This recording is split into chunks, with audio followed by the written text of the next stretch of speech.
수도권 이외 지역에서는 학원과 종교시설을 중심으로 코로나19 확진 사례가 꾸준히 나타나고 있습니다. 증가세는 어느 정도 수그러든 것으로 보이지만 노인시설과 가족 간 전파 사례가 적지 않아 안심할 수는 없는 상황입니다. 지역 상황 알아보겠습니다. 차상은 기자. 네, 전국부입니다. 비수도권 지역에서도 경북의 확진 사례가 특히 눈에 띄는데요. 어느 정도입니까? 네, 경북 구미의 한 간호학원과 관련한 확진자가 계속 늘고 있습니다. 지난 5일에 수강생이 처음으로 확진 판정을 받은 이후 강사와 수강생, 또 가족 등 접촉자로 감염이 확산하고 있습니다.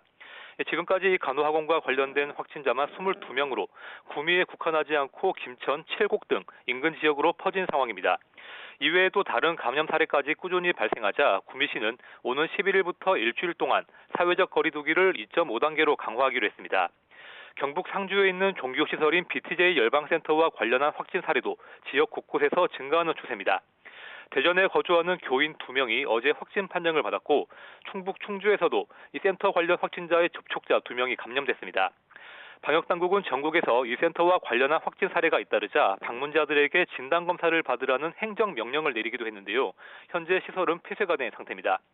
이 밖에 동일 집단 격리 중인 충북 진천 도움병원에서는 11명이 추가로 확진 판정을 받아 누적 확진자가 127명으로 늘었고 대구에서는 마사지 업소 종사자가 확진 판정을 받아 방역당국이 방문자를 찾고 있습니다. 네, 부산은 수도권 다음으로 감염 상황이 심각했었는데 지금은 어떻습니까? 부산 지역은 여전히 두 자릿수 하루 확진자를 기록하고 있습니다. 최근 이틀 동안에는 하루에 20명이 안 되는 확진자가 나와 증가세가 꺾인 것으로 보였지만 오늘 하루에만 42명이 추가되면서 적신호가 켜졌습니다.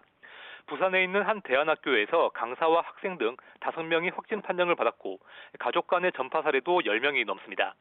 확진자 1명이 다른 사람을 추가로 감염시키는 정도를 나타내는 감염 재생산 지수는 최근 일주일 사이에 0.57로 떨어졌는데요.